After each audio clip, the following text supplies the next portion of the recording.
Welcome to In the Desert of Set, a pagan and occult website by G.B. Marion. I'm G.B. Marion. I write about life as a polytheist in contemporary times with random, long-winded detours into ancient history, classic horror movies, and all kinds of other fun stuff. Won't you join me for today's adventure?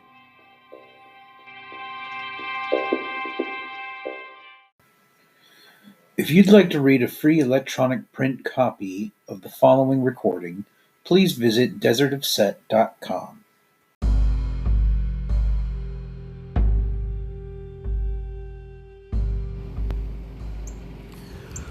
My understanding of magic.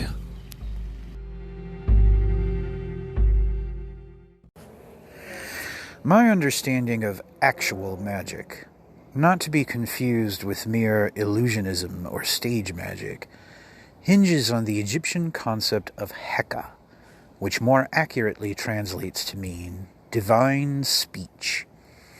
This refers not only to literal verbal communication, but also to the use of visual arts and ritualized performances to activate the Ka, which might be compared to our Western construct of the astral body. Virtually any form of dramatic self-expression can be a form of magic within this context, provided that it arouses your spirit and directs it towards some kind of goal.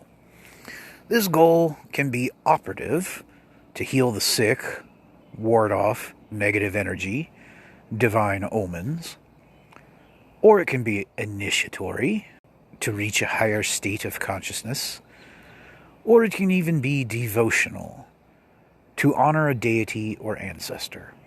For the ancient Egyptians, everything from casting love spells to invoking the creator themselves was a magical working that bridged the gap between this world and Duat, its spiritual counterpart. Indeed, magic is fundamental to all spirituality and religion, for even Christian worship services involve activating the Ka, as in feeling the Holy Spirit, and implementing divine speech, as in using key language from the Bible, and accomplishing some kind of goal, as in feeling close to Jesus. Naturally, most people scoff at the idea of anyone believing in magic in our contemporary times. But there is a difference between thinking magic is effective and thinking it is necessarily supernatural. I wholeheartedly believe in gods, ghosts, and other worlds, and many of the rites I've worked have wielded some truly eerie results. But I also accept that there are completely rational explanations for the things I've experienced, and I neither ask nor expect anyone else to forego such conclusions. This is because I know magic can work regardless of whether the supernatural actually exists apart from the human imagination or not. If you invoke a blessing for someone, it might or might not have any effect on that person in the real world, but it will at least vent your desire for that person to be okay somehow, fulfilling a profound emotional need that all the logic in the world can never appease. So even if it's all just a bunch of auto-hypnosis, which isn't necessarily true either, magic can still have efficacy and practical value today. Whether it works on objective reality or even on the subjective realities of others is completely secondary to whether it works on your own psyche and spirit. Its true purpose is to change and empower the user, not to directly affect literal changes on the physical world like in some epic fantasy movie. These principles apply to my theology as well. I can't claim to be absolutely 100% certain that Set or any other deity is really a sentient entity that actually hears my prayers, or that has ever directly intervened in my life to change it for the better. But apart from my personal belief that these things are true, I can at least be certain that if I had never uttered a single prayer to Set, I would never have met some of my closest loved ones. I would not have the family I now cherish. I would not have developed my current career. And I would not have hoisted myself from the cesspool of domestic abuse in which I was raised.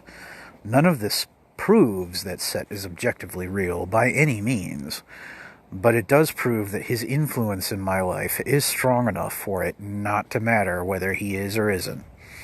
And to this extent, at least, Set and the other divinities I've encountered are all quite real enough for my purposes.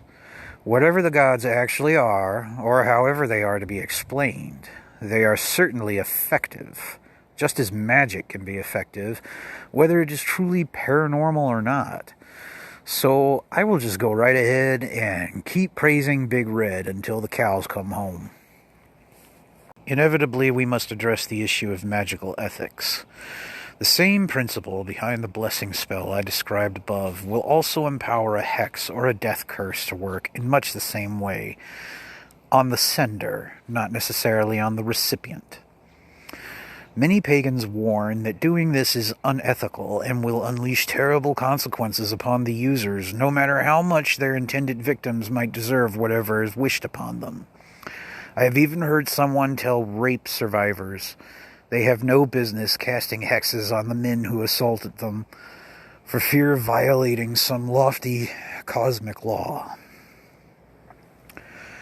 This is all bullshit.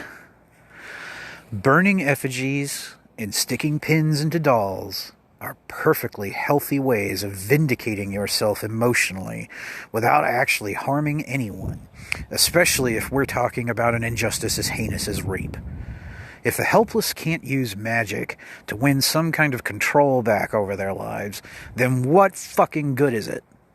The true concern here is not whether hexing or cursing violates any external standard, but whether it violates your own conscience.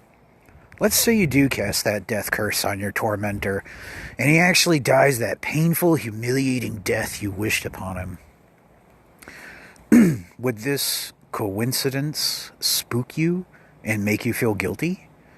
If so, that guilt might eat you up inside, causing your curse to backfire. But if you are certain that your enemy's synchronous destruction in reality would only enhance your well-being, I see no reason you should not enjoy yourself by destroying them symbolically and non-violently in a spell. Doing so is always preferable to actually harming that person in real life, and you may even find that it alleviates your desire to harm them, helping you refocus your energy on more productive goals. Some people describe such procedures as black, dark, or left-handed magic, but this too is bullshit. You don't have to devote yourself to a dark god to cast a hex whenever you might need to, and you also don't have to curse people all the time to worship a dark god. Setians enjoy the additional benefit of execration rituals, which work in much the same way, but which target non-human adversaries like the Cliffith or the Chaos Serpent instead. 9 times out of 10, a good execration will help you cast out that negative energy better than any death curse would. Nevertheless, there are situations in which a curse might be exactly what you need. So while the option of magically destroying your enemies should never be taken lightly, there is no sense in completely ruling it out either. Furthermore, the term black magic is a colonial racist inference to African magical traditions, and dark magic lacks any room for nuance. Is it dark to invoke Set, the nocturnal storm god, in a blessing, or to invoke Sekhmet, the fiery solar goddess, in a curse? As for the so-called left-hand path, this is a tantric term for heterodox ritual practices, and it is rendered somewhat meaningless when removed from its original context. Is it left-handed to praise Lucifer in a room full of Satanists? I prefer to describe hexes, curses, and other such procedures as destructive magic and leave it at that, without assigning any color or usability-coded value judgments to the matter. Thank you very much. Mind you, there are LHPers, for lack of a better shorthand term, who enjoy my work, and I am very fond of those I know personally. I also have mad respect for writers like Kenneth Grant, Michael Aquino, and Don Webb, each of whom has been a major inspiration to me personally.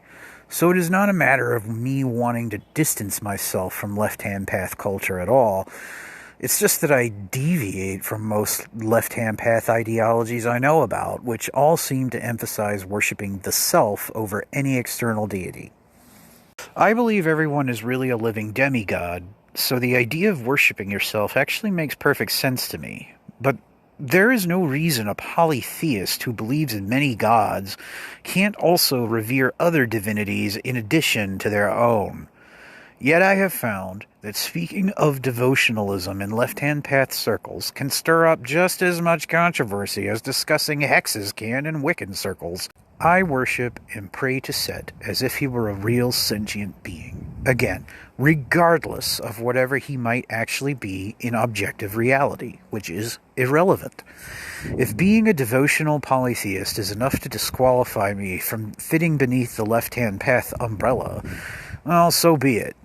But I'll thank you not to insult me by labeling me as right-hand path, which is the tantric term for orthodox practices, since I do not have a single orthodox bone in my entire body. Some writers argue that magic should be limited to purely operative and or initiatory spiritual practices, and that devotional rites are more properly consigned to the less interesting category of religion. But even stargazing, lifting weights, or walking a dog can be just as magical or spirit-activating as casting a spell to heal your friends, attract a mate, or call down your holy guardian angel. So how can anyone truly legislate what is or isn't magical for others? All spiritual practices are magic of one kind or another, from the obscure rite of the bornless one to the common Sunday Mass. So there is no need for anyone to poo-poo other people's preferences here. Maybe you're the kind of person who doesn't care about religion and who just wants to play with astrology and tarot reading. Or maybe you're the kind of person who doesn't care about fortune-telling and who just wants to pray to some ancient fertility goddess. Either way is enough to justify calling yourself a witch, or the culturant variant of your choice. I have engaged in operative and initiatory projects over the years. I've worked spells, gone on vision quests, blessed people's homes, execrated negative energy, but the bulk of my craft has always been devotional in nature. There is nothing more magical to me than invoking Set at the shore of Lake Superior, out among the trees and the bears, with the Big Dipper twinkling in the sky above and the waters below, and for no other reason than just to enjoy Big Red's company.